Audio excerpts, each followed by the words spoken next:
So here we are kind of winding down on what I call the final touches on this mask.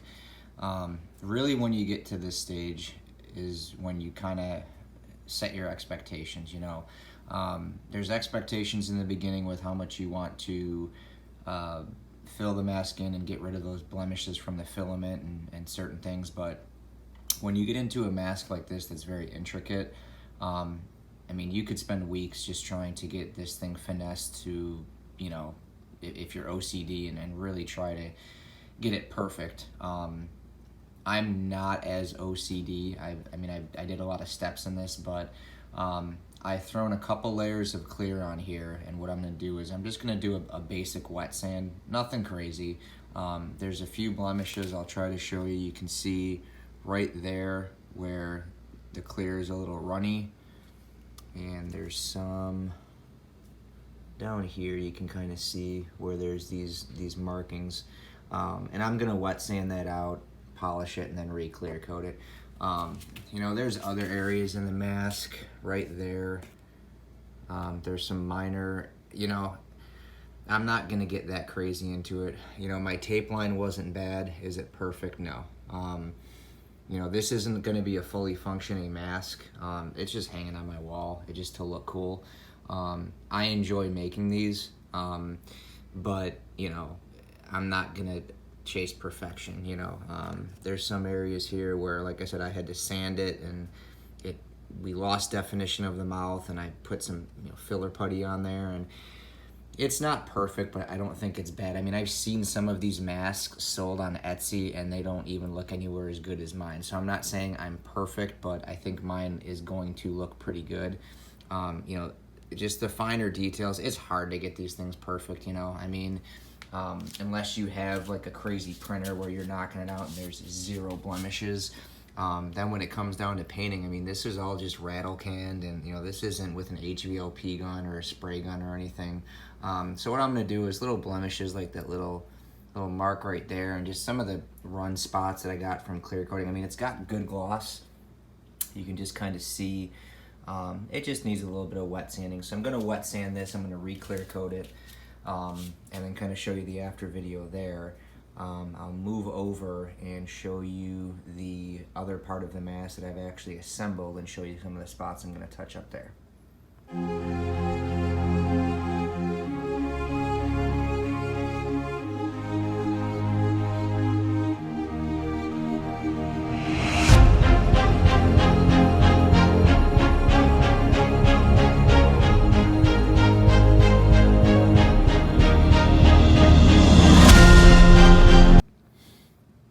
So this is as DIY as it gets, is putting a painted mask on a elliptical machine. So this mask actually turned out really good. It's kind of hard to see on this side with the light. There's really not any runs. There's a couple in here. I'm trying to pick it up with the light. It's easier to see on the other side. It's just I clear coated this and I hung it on here, and I don't want to move it too much, but for the most part, it cleaned up pretty good. There's not a ton of wet sanding I need to do. What I did have to do though, when I did a test fit, is I had to sand down some of these edges to get the mask to fit better. I changed my mind, and I'm not making this mask functional. The faceplate is just gonna sit on there. It's way too much work to have to make the inside of the mask cleaner, and it's way more work than what I want to do. This is just going to be something that's just hanging up in my office, so I'm not going crazy with it, but I do want to try to make it look as good as possible. But again, as OCD as I was, you can still see that there were areas that you really have to spend so much time on these masks if you want to try to get them perfect. But I'm going to go through and wet sand, and what I'm going to try to get rid of is some of these little blips there. There was a run on this side, right there, if you can pick it up. Ooh, as I touch the mask. Well, it's dry, that's good. But yeah, right there, you can see that there's a little run right there. So what I'm gonna try to do, luckily this is dry, so I just touched it. And again, there's little blemishes that came up after the fact that when I painted it that I didn't see, realistically what I'm trying to do is just get really good gloss and, you know, not have all those ugly lines. I see some people print these things and they don't even try to fill it in and smooth it out. And that, you know, that's to each their own, but you know, this is just a real video. It's showing you some of the, I guess, trials and tribulations. I spent a lot of time on this and it's still not perfect. You know, back here, I tried to do a really good job taping it off. I went in with a paintbrush, just a fine calligraphy brush, and filled all that in. I think I did a pretty good job just for using some basic stuff you get from, you know, the auto parts store and some spray cans from Walmart. It's going to look very good. So again, the texture isn't perfect, but I'm gonna wet sand this and then hopefully it'll smooth all that out. I think it'll look really good. So I'm gonna let these dry for a bit here, and then I'm gonna do some wet sanding and do a follow-up video and kind of show you some of those little blemishes that we got rid of. But overall, it's got, you know, pretty good shine and pretty good gloss and depth. So we'll just try to make it a little bit crisper now.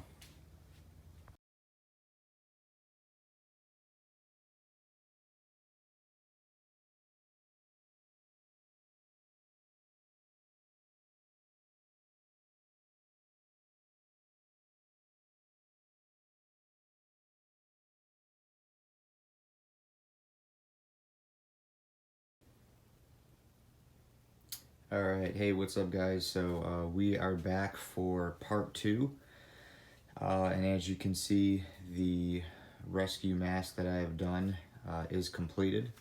So what I'm going to do is kind of go through my process. For this mask, in this segment of it, I prefer to kind of do more of a tutorial and kind of show you what I did versus having videos of everything, because really this stage is more of a monotonous, repetitive process versus, you know, the sanding and all that. There's different essential steps. When you get to this, basically you're clear coating, you're wet sanding, you're wet sanding, you're wet sanding, you're clear coating, and then you're assembling. So this is more of a critiquing stage. So as you can see from the mask, it is complete. It is incredibly glossy. It looks really good. Most of the defects and everything came down. There's still some. It's not perfect. Again, when you get to this stage, it kind of comes down to your expectations and how you want the mask to look. Personally, the room that this is displayed in, on the wall, it looks fantastic. If you get in, you can kind of see that there could definitely still be more wet sanding done. I can tell you I did 4 stages of wet sanding on this. It looks way better than what it did. My main goal is to get this glossy and just looking, I don't want to say movie quality, but just a very good deep shine. And I think I've definitely got that from this. The painting is all very crisp in the lines. It looks genuinely uniformed.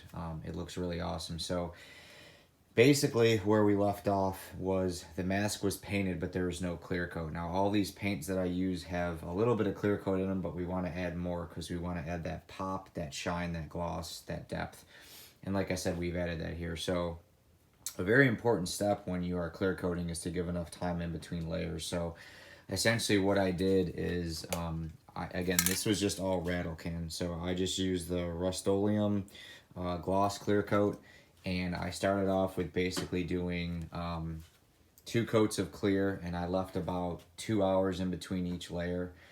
And then I did a 3rd layer, and I just kind of left it for the remainder of the day. So over, you know, 8 to 10 hours, I did 3 coats and just kind of left it. The last coat I did it a little bit heavier. When you first start off, you don't want to do it too heavy. You want to do just very light coats, and then the 3rd coat you can do a little bit heavier, but you want to avoid runs, and you don't want to put it on too heavy. So most people understand how to work a spray can, so very light, and you know, in the beginning, and then you can do a little bit heavier coat at the end, which is basically what I did. The wet sanding aspect, it's not very hard. The process I did was I started with 2,000 grit, I then went up to 2,500, I went to 4,000, and I went to 5,000, and then that was it. You can machine polish these, but it's very hard to keep it stable. So that's why I just hand wet sanded. Can you hand polish? Yes, but a lot of times you end up putting swirls in the paint and actually scratching it because you're putting pressure trying to get that off. When you wet sand, what I use is, oh, as I dropped it here, I just use an old wallet and I just use this 3M sandpaper. So this was the 2500 that I used.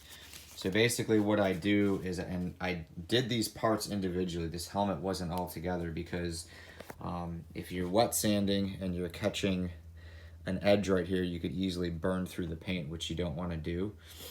So this was all separate in separate pieces, but everything was clear coated. I would do it 2000, 2500, 4000, 5000. Clean it down with a all-purpose cleaner and a fresh towel. You can see I've got plenty of towels always around. And then I would clear coat it.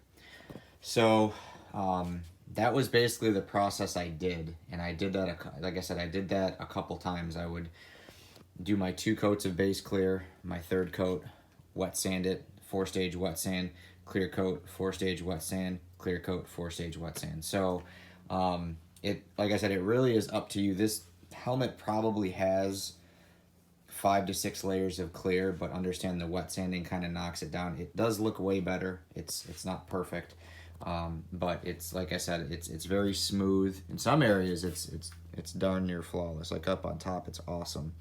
But it was difficult in here because I didn't want to burn through a lot of these edges. I kind of had to be a little bit safer. I think for the most part, it's awesome. After it was all wet sanded, it was cleaned, and then I assembled it. Basically, when I assembled it, I just used hot glue. This sits in an air-conditioned room, so all the pieces were basically just hot glued. I'll flip this over here so you can kind of see. So I just did basically welds of hot glue in what I felt were essential parts where they come together. You'll notice that blue filament there in the corner. I was going to attempt to put the LEDs in the side scoops, but that's something I should have done in the beginning, so I ended up scratching that. But as far as assembling it, just hot glue. Some people prefer to use Gorilla Glue, some people use super glue. I don't like super glue because as it hardens, it gives that frosty color. I've never had any issues with putting these together with hot glue as long as you have a really good bead. So it's kind of hard to see, but you can see where some of my beads are. And then obviously the eyes. So let me turn the eyes on first so you can see them.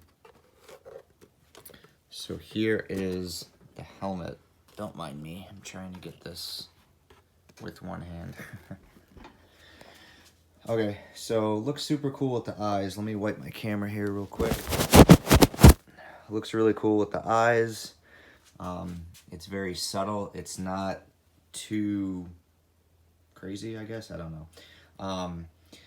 But basically, the eyes for this, what I did was I bought an LED kit off eBay, and you can see it's ran by 2 AA batteries. The kit was about $8. You could go to a hobby store and do it yourself. It was honestly just easier to buy these. I think they were $7.69. I'll put the link in the description. Again, you can see I hot glued them in place. What I did was I took pieces of plastic. I basically used plastic, I think it was from like an old Funko Pop box or something, and I painted them with this frosted glass paint. So what that did is it gave a frosted over look so you can't fully see through it, but it still allows the LED light to shine through. So I glued those on first, again with hot glue, and then I glued the LEDs over them. And I will, so you can kind of see there with the light off. So the plastic is glued in first, and then the LED is glued in on top of it, and they're pretty stable. They're not going to move. They're glued in place. I reinforced it with the wires, and then obviously just glued the switchboard in front. And when the helmet's mounted up on top here with the helmet holder, it does not hit any of that. So basically it's just a readily available switch that turns it on. I feel I did a pretty good job. Don't mind my one-handed movement of the helmet here real quick. I think I did a pretty good job with the LEDs. Like I said, I think they look very uniform. This is a very intricate mask with all the masking and everything that went on. This was my first attempt at this mask. I think it came out pretty good. I would probably give myself like a B+ or an A on doing this. Like I said, I really wanted to add LEDs in here and in here. If you plan on doing that, that's something that really should be done before you get into painting, because I really felt I was going to mess up the mask. So I guess I kind of dropped the ball on that a little bit, but ultimately I think the mask does look very cool. I'll have a picture of it up on the wall when it's all done. But again, all these parts, you've seen from part 1 that they were painted individually, clear coated and wet sanded individually, and then I assembled the mask and then did 2 more layers of clear coat, left it as is, and then did the LEDs in the eyes last. So I think it came out really good. As far as what paints I used, as I ran into the bench here, again, the frosted glass for the eyes. Here's the filler primer and the sandable primer that I used, the gray and the black. For the gold, I used the Krylon Fusion Metallic Gold. I also used this on the Iron Patriot and Ultron mask, or not Iron Patriot, Iron Legion and Ultron mask, and I'll have videos of those. A lot of people are asking the color. So this was the blue that I got for the rescue helmet, and I think it's very, very close. I've seen some people do more of a purple. I think this is more of a purple. This is called Macaw Blue though. But I like the way this laid. It was a very workable paint. I still have a ton of paint left. I'm probably going to do another one of these masks with the side LEDs. I will probably sell or raffle this one off. Just because I would really like the sides to light up there. So, but yeah, Rust-Oleum Macaw Blue, the frosted glass for the eyes, and then this was just the clear coat. Again, you could use things like an HVLP gun, like a spray gun that you would paint a car with, and get probably a lot better of results. I do have a shop where I could do that. However, this was just a DIY home project. I was in quarantine. I was homeschooling my kids. This was just a fun project to help me pass the time. They enjoyed helping me do it. They really love seeing the progress. I like seeing the progress. It from a red and teal print to this. I think it looks really cool, and it's just awesome. It's just a cool project to do. I love making these masks. It's just a hobby for me. We're big Marvel fans. I have not seen a mask made, I guess, to this detailedness. I don't know. I tried to narrow down and nail down every possible detail that I could. Like I said, even to the back with these being all painted and everything. And I think it looks really good, and it helps to maybe throw a coat of wax or a sealant on there to pop, make the shine a little bit more defined on here. But like I said, ultimately that's it. So that's my mask, guys. I thank you guys for tuning in. I'll have a little video of it up on the wall with the other masks. And please like and subscribe. I'm going to be doing Loki's Scepter, Iron Man Mark 50, a lot more cool builds, and do some other videos of some past builds that I've done. I'm relatively new to the 3D printing scene, so I am learning. So hopefully you guys can learn along the way with me. So thanks for tuning in, and look for the next video. I don't really know what print I'm doing next. Hopefully the Mark 50. I'll start printing that. But I'll definitely have a lot more video and a lot more content for you guys. So please like and subscribe, leave a comment in the comment section, and check back for more updates. Thanks, guys. Alright guys, so here are the masks, some of my masks, up on the wall. Try to get up here so you can see them a little better. From this angle in specific, you can really tell the difference between a mask that has been wet sanded and one that has not. So obviously here we've got the Iron Legion, we've got War Machine, we've got Rescue. The War Machine is just a colored filament print that is basically the same process, hot glued together, frosted over eyes with red LEDs. Iron Legion was a similar process to Rescue with getting rid of the lines and trying to smooth it out. However, I just did a couple coats of clear on that. I did not wet sand it. You can tell from the light hitting it, if you look at the light there versus the light there, how much cleaner the Rescue helmet is. So, like I said, the Rescue helmet was about 4 stages of clearing it and wet sanding it, and then I used 4 different types of sandpaper. The Iron Legion helmet, I just simply did 3 coats of clear. Might have done 4, but it was 3 or 4 coats of clear. There was no wet sanding. The helmet doesn't look bad, but it looks nowhere near the same as the Rescue helmet. So, but that's why I said, in this room, I don't really need it to be perfect, because on the walls they look awesome now. After doing the Rescue helmet, I'm definitely going to go back and wet sand the Iron Legion helmet. I will have to take it apart, but again, it's just hot glued, so I can hit it with a heat gun or a soldering iron and just kind of break those welds apart and wet sand and clear coat. So I wanted to show you guys these up on the wall. This is my whole little Iron Man section. The room's kind of dirty, so I don't want to pan back too far.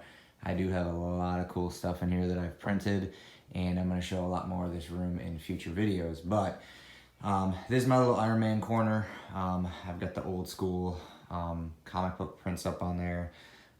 Some of his buddies, Cap and Hulk and Spider-Man, are hanging out. Arc Reactor, little Funko Pops, Marvel Legends, just cool stuff. Like I said, I'm a big Marvel fan, but this here, I just kind of wanted to show you, that was a mask that was never wet sanded. It was clear coated 3 or 4 times. Obviously, that's just a raw print with colored filament.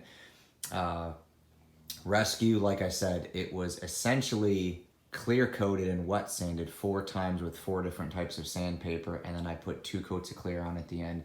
And you can definitely tell from here the big difference between a helmet that has been wet sanded and one that has been not. So I wanted to show you guys these up on the wall, and that's a nice little comparison there, left and right.